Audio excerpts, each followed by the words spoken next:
Happy and Strong, the title of your best-selling book and the core of who you are today.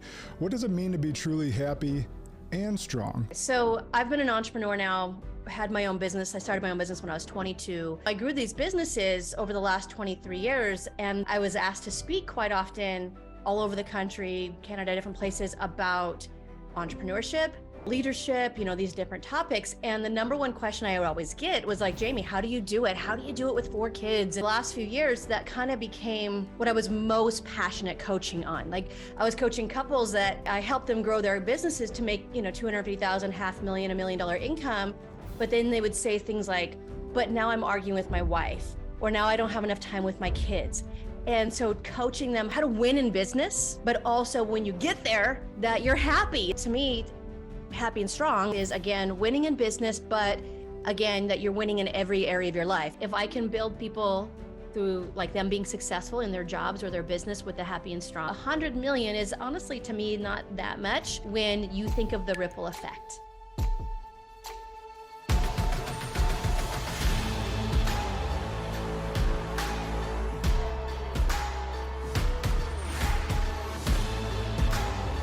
This is Sparta! Welcome back to Spartan Leadership. I'm your host, Josh Kosnick. Hey, and if this is your first time listening, I have just a simple ask for you. If you find value in today's episode, which I know you will because I have a special guest, please share it. The Spartan Nation is growing, and we want to make sure that we can continue to spread our impact throughout the world. So another Tuesday and yet another phenomenal leader is on the line today. A woman on a mission to help you have it all.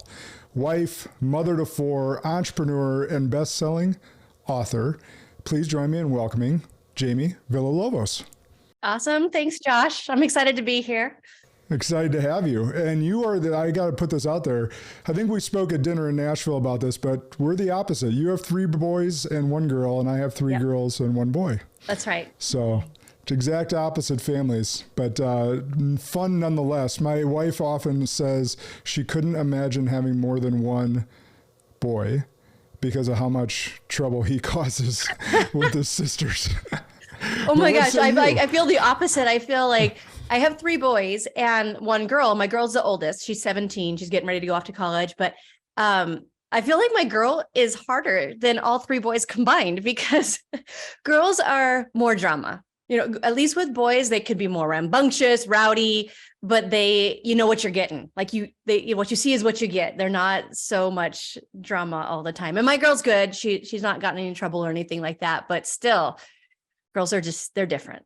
They're harder for me, I think. You're in the thick of the teenage years you just went through, so you probably have a way different perspective where we're just getting there. Our oldest is about to turn 12, or she's 11 and a half, so we're just getting there. Maybe my wife's perspective will change because I grew up in a family like yours. I was the oldest of 4, 3 boys.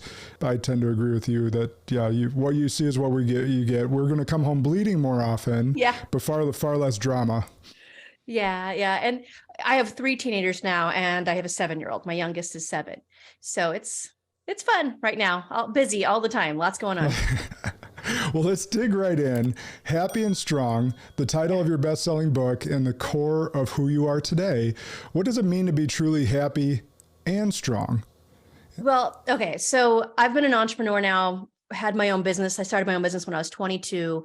And, I had no background or anything in business or entrepreneurship.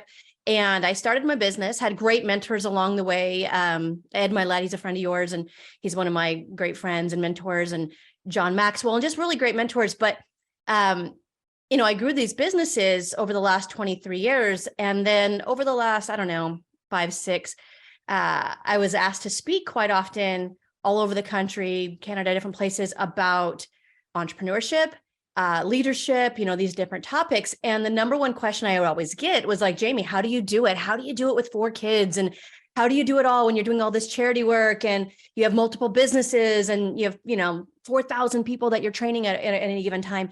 How do you do it all? And, the last few years, that kind of became what I was most passionate coaching on. Like I was coaching couples that I helped them grow their businesses to make, 250,000, $500,000, $1 million income. But then they would say things like, but now I'm arguing with my wife, or now I don't have enough time with my kids.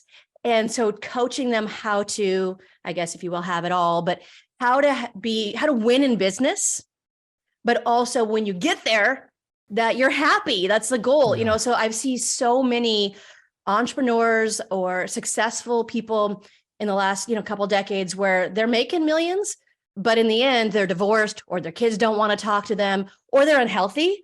They've sacrificed their health and they're spending all their money buying their health back, and they're just miserable. And so to me, happy and strong, I guess, is again, winning in business, but again, that you're winning in every area of your life, that you have your fitness intact, that that you get there, you're happy, you're strong, you again, have strong family life, or you have a life that you adore. Again, I see people that have so much money, but then they're just still miserable. Yeah, you actually talk about the 5 F's, right? Family, finance, fitness, fun, and fulfillment. Mm-hmm. Right. I really love that concept. And you keyed on a couple of those there, right? As, family being most important. And obviously you add in the finance, fitness, fun, and fulfillment, which you could probably rank order those and then people could get in an argument. I think most of us are going to say, yeah, family number 1, the rest of those F's are going to come after that. But I really love that thought. Now take us to fulfillment. Yeah. What is fulfillment to you? Well, okay. Now I've achieved pretty much every dream that I ever had when I first started out in business. Remember, I was 22. I grew up very poor in northeastern Montana in a town of like 325 people with no one that had any big goals whatsoever. No one in my family was a very successful in anything, business especially. And so I didn't have giant dreams and a huge vision when I started out in business. I thought, gosh, if I could just replace my corporate income and have control of my time, that would be a dream come true back then. But luckily, again, I was around big thinking people and visionaries, and they kept challenging me to grow, personally develop, to think bigger. But then you get to a point, and I think everybody does in business, where I have everything I need and really want, right? I'm making multiple 7 figures, income residually. I live in, dream house, have had all my dream cars, have had all the things. So is that enough to be fulfilled? I don't think so. I've seen, again, so many people reach these ideas of, again, the cars, the houses, and the money, but they're still not fulfilled, which then again, there's this lack, which leads to more discontentment or unhappiness. And so I think that fulfillment means that you are, again, you adore your life. You love your life. You continue to work because you love the work. And so kind of, there was a book that John Maxwell had recommended to me that it's kind of like your second half. Like you've achieved all those goals and those dreams, those, the career goals, but what are you going to do with the second half of the game? And you have to put a lot of thought into what really turns you on, like, emotionally, mentally. What would you, if money wasn't an object, if you had all the money in the world, what would you be spending your time on? And so for me, I think fulfillment means that you're doing something that's making an impact in the lives of others. And so I got to multiple 7 figures, and I'm like, all right, cool. I love what I do, but I really love helping others get there too.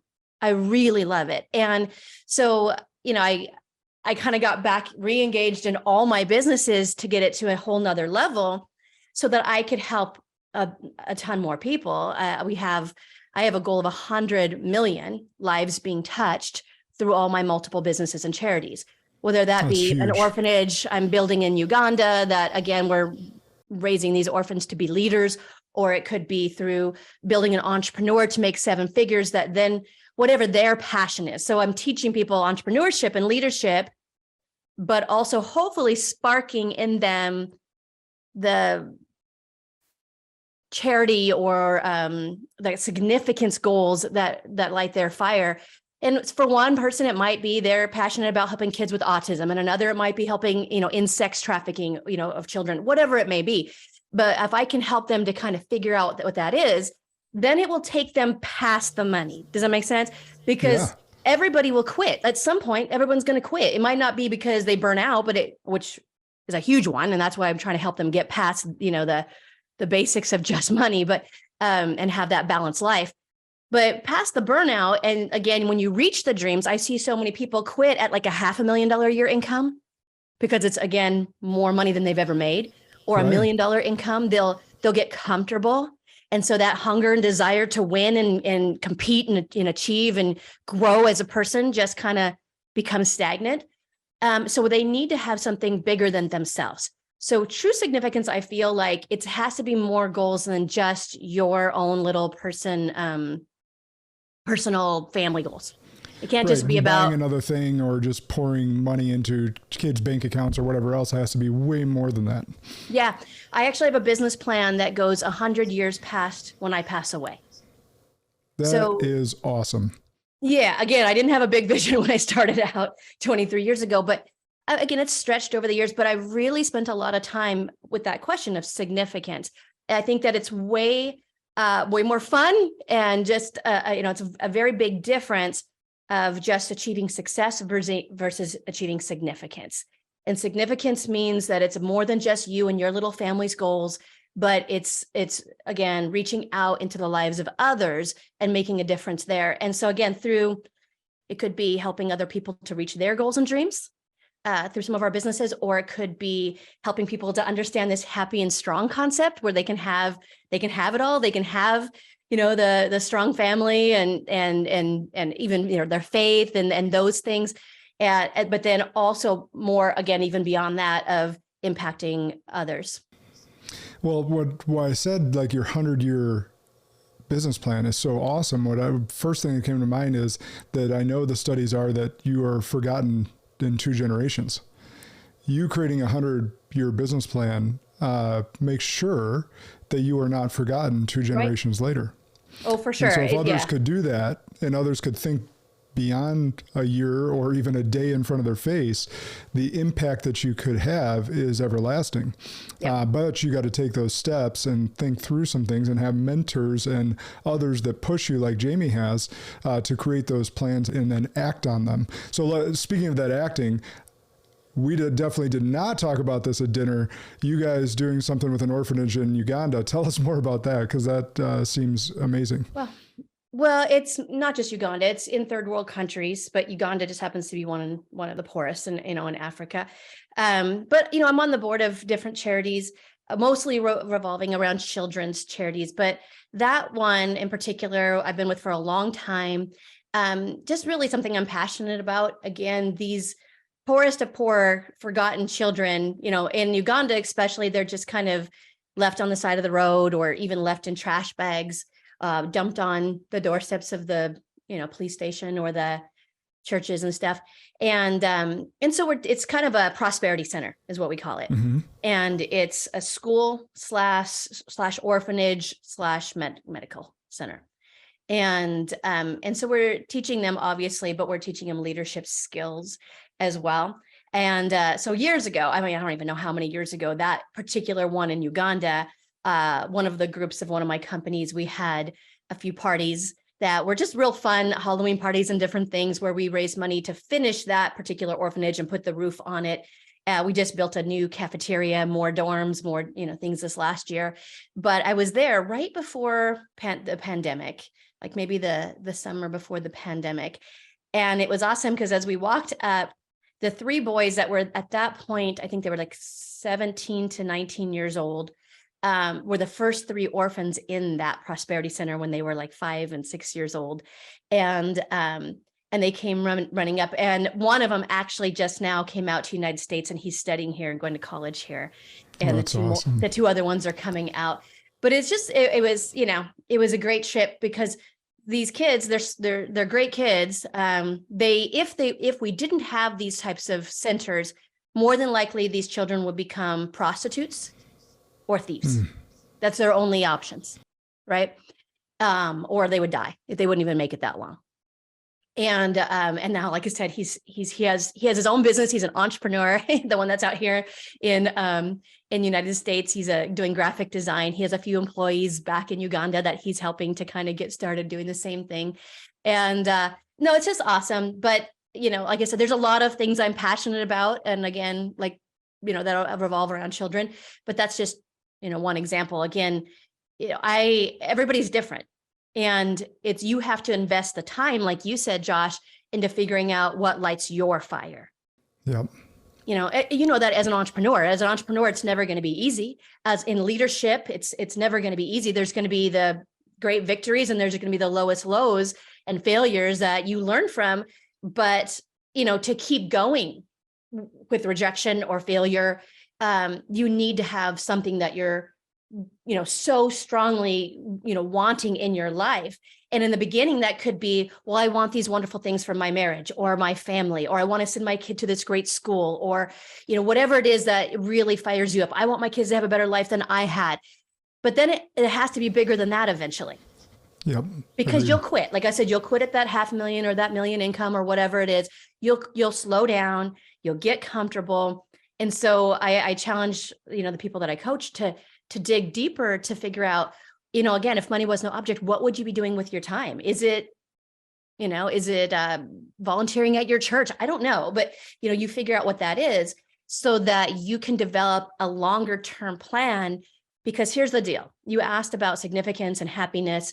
One of the keys to happiness is gratitude, and another is service. If you're again serving others, and so if you have that thing that really in your life, like, man, this is a cause that I want to pour my heart into, or an injustice that I want to correct. There's something going on in the world today that it is pissing me off. What pisses you off? What lights your fire? And if I had all the money in the world, I would change this. And so that will cause you to continue to do personal growth. A lot of times when we start off in leadership or business, we're like junkies, going to seminars and reading all the self-improvement books. But then we get to that point and we plateau. And when you plateau and you're not personally growing anymore, you don't feel as significant. And by the way, you don't feel as happy because you're not growing, you're not developing. And so again, that's why you need to have this bigger, version of your life. And you mentioned about you're forgotten after 2 generations. Well, in my business plan, I have this vision of my great grandkids will have like this, portrait of me and Sean on their mantle, on their fireplace. And they're going to be like, they're the ones, that's my great grandma Jamie and my great grandpa Sean. They're the ones that didn't quit. They're the ones that kept going. They're the ones that changed our family's tree forever. And they're the ones we get to do this because of that, Yeah. What I love I love a lot about what you just said. And one thing I want to point out is that a lot of people figure out what they are for, but they don't necessarily figure out what they're against. And sometimes when you're trying to find out what is your significance, you need to figure out, like you said, what are you against? What do I hate?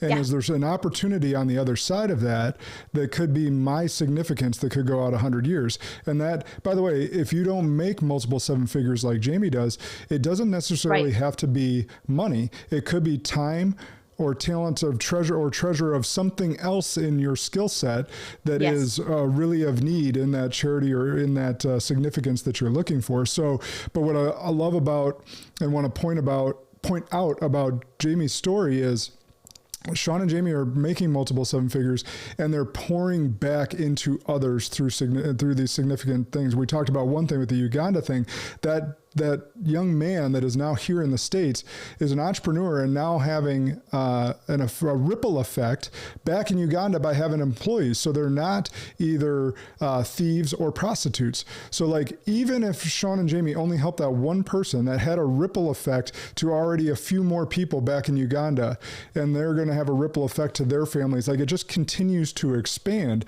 So the more money that you can make, so we have this negative connotation about being successful or making money nowadays, where people are either embarrassed about it or don't want to go for it because of somehow this is pervasive in our society that people that make money are bad. And that's just simply not the case. Money is an accentuator. If you're a bad person with money, you're going to become a worse person with money.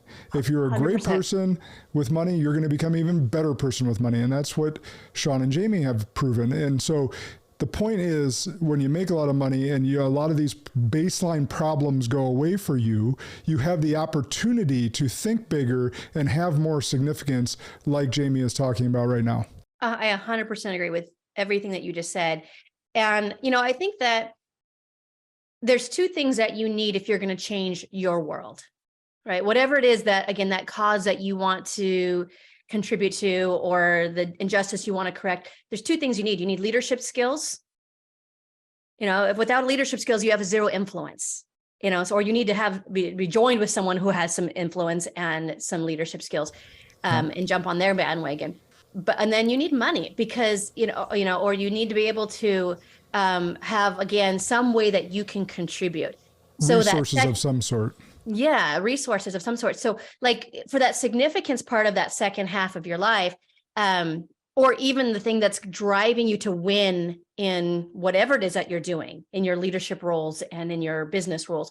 If you can kind of think of the skills that you already have, maybe it's, again, ending sex trafficking. Well, what are the skills that you have? Maybe you're really good at organizing and management. Well, then how can you go and do volunteer work in those organizations that you feel so passionate about with those skills? You don't have to be a different person. You don't have to have money, like he said. You just have to know what you want and have clarity on that. And you'll continue to grow. You'll continue to change. All of us know if we are, in leadership roles, that we're different than we were a year ago. And the year before that, and the year before that. So that means if we're still passionate about something, that means we're still growing towards a new goal. That means we're going to be different a year from now and 2 years from now and 3 years from now. And so our skills, our talents, our contributions will be bigger and better at that point. Yeah, 100%. All right, let's shift gears. I love your concept on big city income with a small town lifestyle. And you've given us a little context now from growing up in that little 300 person town in Montana to now going to California and out to Nashville where you're in the big city. But talk to us about the concept of the big city income with small town lifestyle. I just think, I think everybody has a different idea of what success is. Every person and individual and family has a different idea of what the end zone is that they're going for, right? And so I just try to help people, and especially in Happy and Strong, to first figure out what is your ideal life? What is that ideal life? And for some, it may be they want this, high intensity, big city, New York lifestyle. And some, they may want it a little bit quieter. They don't want their phone ringing off the hook 24/7 in their business. They want more peace. I don't know, but you got to figure out what your ideal life looks like. And for me, I liked that idea of big city income, small town lifestyle. So I could make, more money than some of the celebrities or even, the athletes. But at the same time, I can go down the street to the grocery store in my sweats and not get harassed. You know what I'm saying? Yes. So I like that my kids can grow up in the environment and the bubble that I create, the opportunities that I create, and the people that are around them that I want to be around them. So they're always around big thinkers. They're always around leaders. They're always around positive influences, telling them that they can do anything, they can be anything. And so I've created this kind of like little bubble and to me, that's what that meant. I want to be able to have peace of mind, income that I can go out and make a difference in the lives of others or make a difference in the world the way I want to, not have to stress about money. I grew up in a house where we grew up on welfare. We grew up on food stamps. I grew up sometimes in the wintertime, I would wake up seeing my breath because they couldn't afford to pay the propane bill. And it was fearful. And I remember I'm the oldest of 6 kids. And I remember gathering my little sisters into the bathroom and plugging in a little space heater and singing songs with them and doing their hair because I didn't want them to feel that way that I was feeling. Hearing my parents down the hall at night arguing about which bill can we pay. And so I wanted to have finances and arguments about money to never be in my home, ever. I wanted all the decisions that I make to be what's best for my family 100% of the time, not based on how much income do we have. So I wanted financial freedom that way. I wanted, again, I watched my parents go through divorce about money. And one of the biggest causes of divorce still today is arguments in the home around money and finances. Yep. So I didn't want that in my home. I made a decision a long time ago when I was living in that trailer and making a decision to go out to California to work and pay my way through school and figure out what I was going to do with my life. I made a decision way back then that was not going to be in my marriage and in my family, the money stress. So again, that was my driving force when I was kind of starting out as an entrepreneur.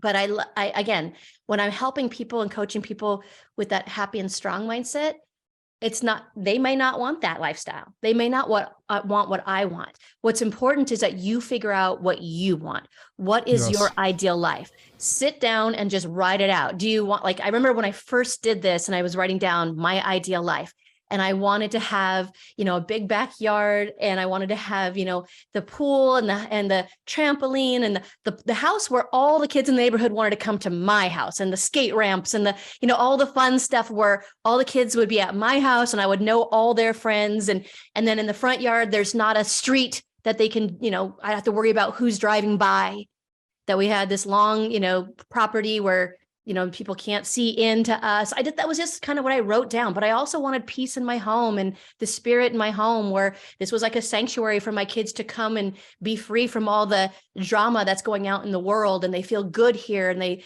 feel like they can have a relationship and open communication. So I wrote all these things down before they were ever born, of what I wanted, what I was building, all this hard work in all my businesses and everything I was doing. What was I building? What did I want the fruits to look like of all this labor? So again, it doesn't matter what my ideal life is. It really matters what every individual, as they're building and creating this dream life, what they want it to look like. And if you don't have clarity, you're not going to get there, right? You don't know where you're going. You're going to end up somewhere else. Start writing it down. And you literally manifested this beautiful life you and Sean have, starting this before you met and before you had kids. So that's absolutely amazing. I went to this Darren Hardy seminar, conveniently in California, probably 13 years ago.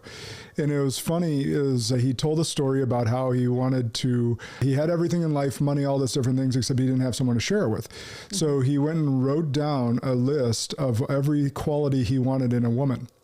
Yeah. And he took it to a mentor of his, and he's got his chest puffed out, and he's all proud of this list. And the mentor looks at it, or coach of whatever it was, as someone that he respected in his life. And he looks at it and he hands it back to him, and he smiles and he goes, "Who the hell do you think you are to deserve a woman like this?" Oh. But the point was, he was like, it was a shot across the bow to be like, who do I need to become to deserve a woman like this? Oh, I love and that was the intent back, right? So, but you are, for those that lack clarity, like Jamie said, and it is important what you want, not what she wants for you, not what I want for you, it's what you want. Writing these things down, starting to journal, and then starting to take action towards that is how you're going to manifest a life that is truly yours and truly a dream. And yes, you can have it all. Yeah. So speaking of that, you found happiness in a business structure that scares many of us. You're in business with your spouse. Yeah. And so you guys work closely together at all times. And Sean got on to say hi to me before we got on, but how have you mastered this partnership? And I know by saying master this, I understand there's bumps in the road, like nothing is perfect. I know that, but you guys have mastered a beautiful partnership, both in marriage and in business. Tell us a little bit how you've done it. Well, you said earlier, that, there's the 5 F's or whatever: faith, family, fitness, finance, and fulfillment. But I think out of everything, if you are married, now, if you're single, this isn't as important right now, but if you are married, that the marriage is the number one priority. A lot of people put their children first, and honestly, the best thing you can do for your kids is show them an example of a happy marriage, so that they can know how to now have their life be happy and fulfilled and find the right partner.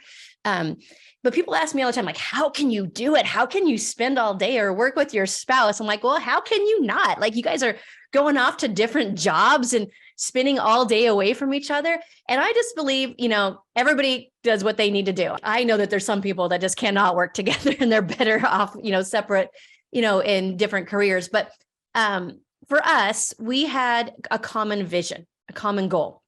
And, people will try to make their partner be supportive. Like, I want you to do my admin work in my business, or I want you to do the phone calls in my business. And that's not necessarily the right way to do it. You can't force your partner into doing something that they don't love either. You have to support them in whatever their calling or their business or whatever their passions are, just like as if you want them to support you.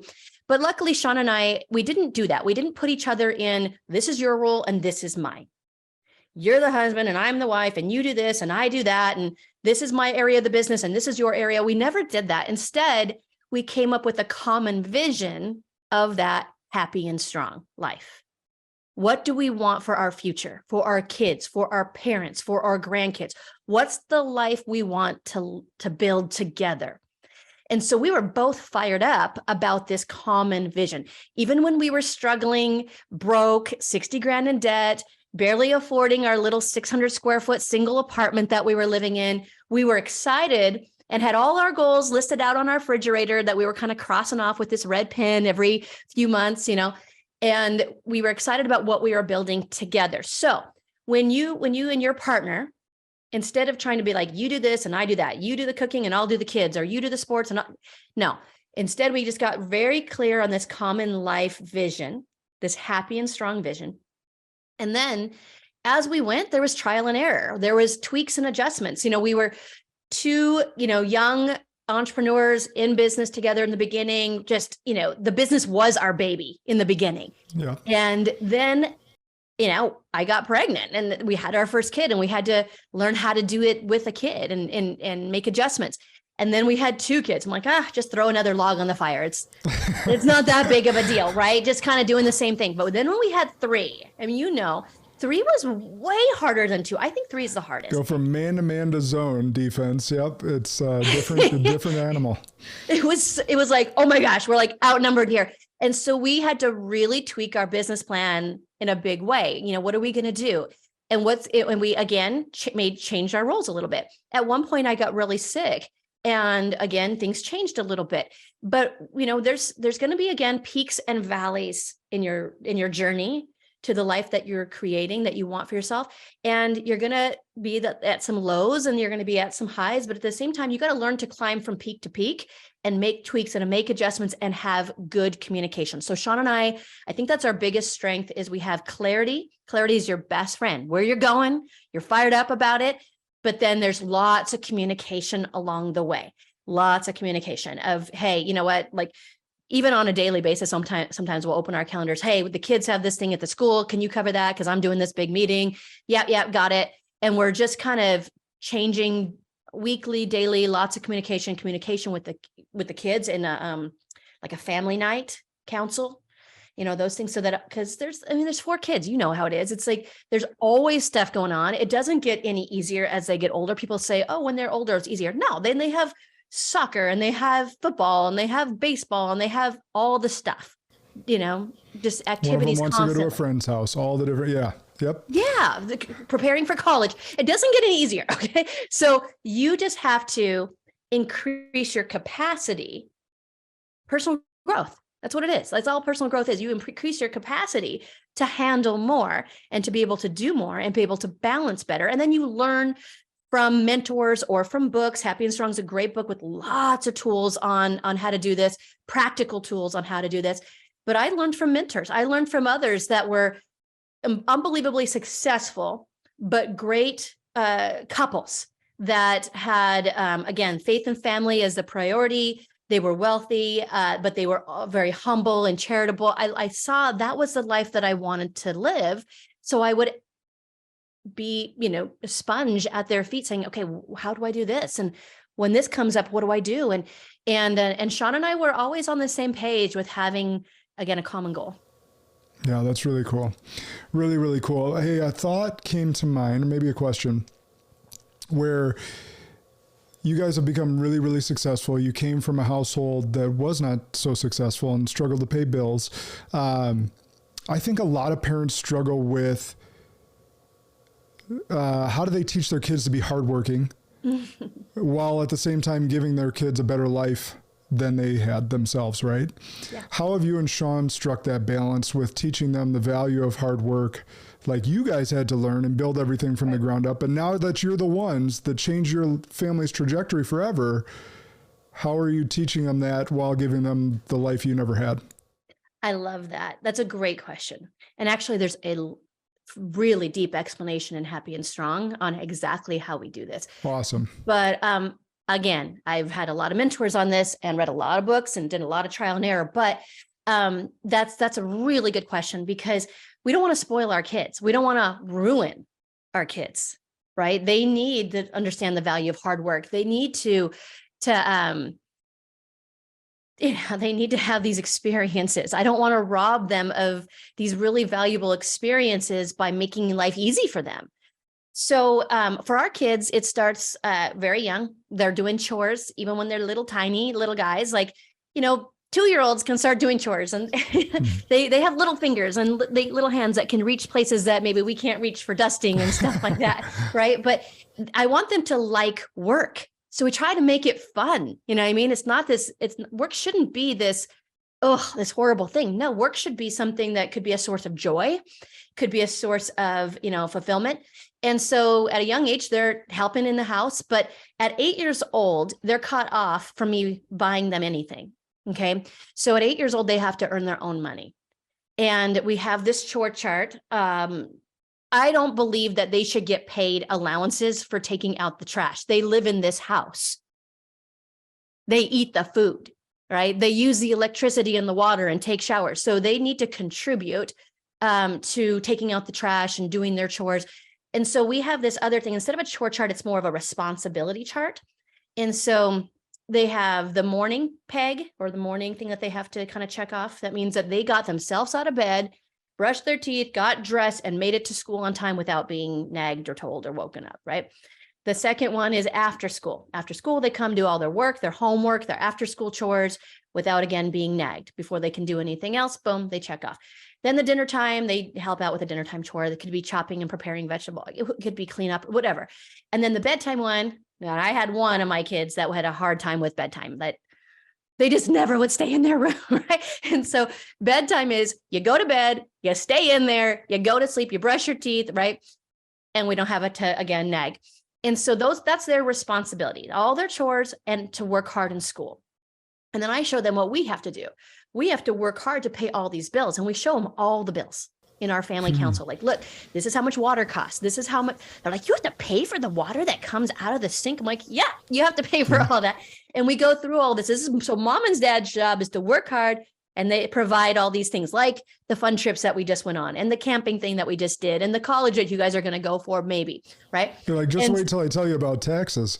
Yes. So they understand this, but so at the end, each one of those little things that they do, each one of those 4 things each day, has a certain dollar value, or in some cases when they're younger, quarter value or whatever. But whatever I think they need money-wise, like for extracurricular sports or clothes or whatever, that's what that adds up to. So, and then it also includes saving and tithing and that type of stuff. So at the end of the week is payday, and they come to Sean and they show him, here's what I did. And they were very responsible. Now they still have to do the chores. If I nag them, they don't get the money. If I have to remind them, they don't get the money, right? So it's up to them to be responsible. So anyways, at the end of the week, they get their payday at the end of the month, right? If they do everything, they can even get a double at the end of the month because they worked hard without, they were great. But I want to teach them to be leaders and responsible adults, not just to be, if I pay them to take out the garbage, they're gonna be a garbage man, right? So I don't want them just to do that. So now my kids, at the end of the week on Saturdays, there's also a list of additional stuff if they want to make more money. Those are bigger things, like, I don't know, cleaning out the garage or something. But so those things that for, bigger chores for additional money, if there's something that they want to buy. But they buy at 8 years old all their clothes, all their extracurricular stuff. I'll tend to like buy underwear and things like that at Christmas time because they don't want to buy that stuff, but they have full responsibility with their money. So we'll be out shopping and they'll say, hey mom, can I get this new pair of boots? I'm like, cool. Did you bring your checkbook? Did you bring your wallet? You can buy whatever you want. It's your own money. But then they're like, well, these are expensive. Now they're learning the value of money. So my daughter, my oldest, she at 15 and a half years old, went out, put a resume together, got a job. She worked at Chick-fil-A at 15 and a half, and she worked throughout high school because she wanted extra spending money. She bought her own car at 16. She bought a used little BMW, bought her own car, put the gas in her car with her job at Chick-fil-A. And she, all of her other stuff was paid from her little chart thing that she was doing. But I want them to do that. I want them to know. And then honestly, I told my son, I'm like, look, you can be whatever you want to be. Like if you want to be a garbage man, like if that's what you love because you want to serve your community and you want to be a garbage man and it makes you happy and it helps your family have the life that you dream of, I'm in full support of that. 100%. Whatever you're passionate about, I'm going to be supportive of that. You know what I mean? I don't want to project any of my goals and dreams. They're individuals, and you have 4 kids, like they're all different. Yep. They all 4 of my kids are very, very different. And so I want them to pursue their passion. So as they're learning this value of hard work, I'm, as their parent, kind of looking for talents, passions that then I can then provide opportunities, people or classes or different things that they can develop those talents. Oh, that's so good. I hope everyone took a notebook there and wrote that down. Not that you have to do it exactly that way, but Jamie gave some great ideas there on how to teach your kids to be responsible. Having the family meeting, going to mom or dad at the end of the week to get paid an allowance and making sure that you guys stick to it. And also I love the nagging piece, right? If I had to nag you, you don't get it. One of the greatest things that my dad did for me, I guess he was a little bit more generous than you guys in this respect, but it motivated the hell out of me, was he said, I think around age 13 or so, whatever you save and put up towards a car, I will match. Yeah, we've done that. Well, yeah, we did guess how much that motivated me, right? Like now, instead of spending my money on candy or baseball cards, I'm like, wait, I need to save that $10 and continue to compound that $10 to get to as much as possible to make sure that I can have a nicer car because dad's going to match whatever I put up. Yeah, Sean did match Daisy on her car, but my son Austin is he's saving younger because he wants a nicer truck, and so same thing. Every time he mows the lawn, he does different things and all his regular chores, he tithes and he saves. And again, those things that saving for that car is more important than maybe buying treats or candies at the ball game or something.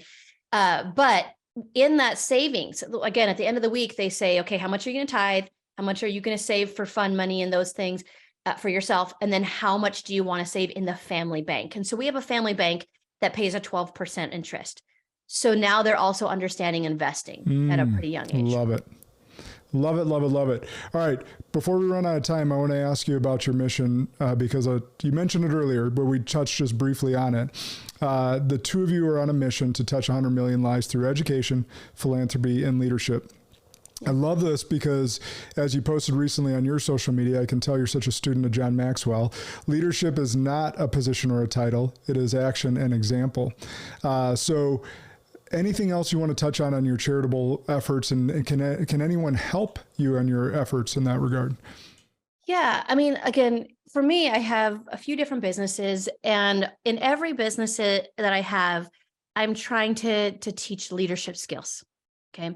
I see there's so much value in leadership and understanding that. And so if they come into one of my businesses, no matter what role they're playing, even the smallest, like answering the phone girl, right? Or whatever it is, I wanted to instill these leadership values and principles so that, again, when she does go off to do whatever else she's going to do, she's a better mother. She's a better wife. She's better a leader in her community. She is more likely to open her mouth against injustice or causes even in her neighborhood that she wants to correct.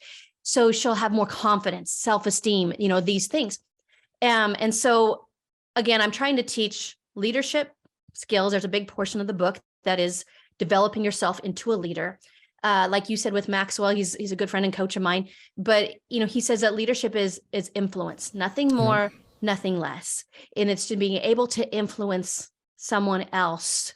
And a lot of times, when we're whether it's our business or we were trying to build the life we want or to prosper or to grow in our companies, we need to have influence to do that. We need to be able to help others in the same way. So I'm trying to teach them to become leaders, to be successful in whatever it is, their career path is. But then again, to spark that fire in them of philanthropy. And so I think Cash Rastan, he's part of the Arate group. And so when I met Cash, he was literally rolling quarters to put gas in his tank. And now he makes about $2.5 million a year. And I was, I'm proud of him of all his, accomplishments that we've been able to help him along the way. But now I'm so proud of him because he's also, married with this little baby, and he's a good dad. But he just built in one of our schools in Sierra Leone. He just went and built a whole sports, soccer arena for the kids there. They didn't have any, That's so awesome, any place to play, right? They were just kicking this weird little ball around in the dirt that was kind of flat. And so he built this whole like soccer field and stuff for them. And I'm like, this is awesome. Like, see this. So again, it's not just building people that are making money, but it's building people that will then go out and make a difference. So like you said, the ripple effect of Danson, the boy I was talking about that came from Uganda. Again, if I can build people through like them being successful in their jobs or their business with the happy and strong, again, that they can win in business or in life, but be happy in their marriage, be examples in their community, be people of influence that for good, right? And so 100 million is honestly to me not that much when you think of the ripple effect. Yes. You think of the ripple effect. So I would challenge you, instead of fighting for my passions or my charities, to grow yourself, to constantly, I would help your audience, to grow themselves as a leader, them personal development, like you said, when the mentor told the guy, well, what kind of man do you need to become to have a woman like that? I tell people, like, whatever you're making right now in income is what you deserve. And that hits people hard sometimes. If you want to be making more money, that means you need to learn and change and grow.